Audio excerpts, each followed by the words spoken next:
ഞാനാകും പൂവിൽ നറുമൊഴി മഞ്ഞായി. ഓ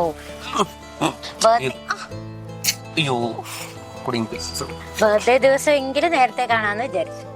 ഇവിടെ എപ്പോഴും ലേറ്റ്. അറിയാലോ എന്റെ അവസ്ഥ. ആ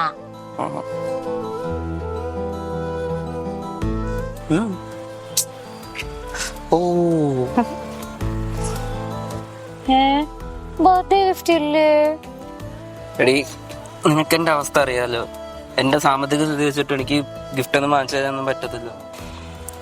പിന്നെ ഈ പ്രാക്ടിക്കലി നോക്കുമ്പോ നീ കുറച്ചുകൂടെ ബെറ്റർ ആയിട്ടുള്ള. ഹലോ, നിർത്തിക്കോ. നൈസായിട്ട് നമ്മുടെ ഈ റിലേഷൻഷിപ്പ് നിർത്താനുള്ള പരിപാടി ഇല്ലേ നോക്കുന്നേ? നോക്ക്, ഇപ്പൊ അതിനെ കുറിച്ചൊന്നും ടെൻഷൻ അടിക്കണം. ഞാൻ എന്നോട് എന്തോ ചോദിച്ചേ? ബർത്ത്ഡേ അല്ലേ, എനിക്കിഷ്ടപ്പെട്ട എന്തെങ്കിലും നീ കൊണ്ടുവരും. കപ്പലണ്ടി മിഠായോ ഐസ്ക്രീമോ എനിക്കിഷ്ടപ്പെട്ട ലഡുവോ എന്തെങ്കിലും. അതൊന്നും ഇല്ലാത്തതുകൊണ്ടൊരു ചെറിയ വിഷമം. അതൊക്കെ വാങ്ങിച്ചുള്ള ബഡ്ജറ്റ് ഒക്കെ എന്റെ ഉണ്ട്. ഉണ്ടാ? അതൊക്കെ ഉണ്ട്. എന്നാ പിന്നെ നമുക്ക് ഐസ്ക്രീം കേക്ക് വിട്ടാലോ? ഓക്കെ.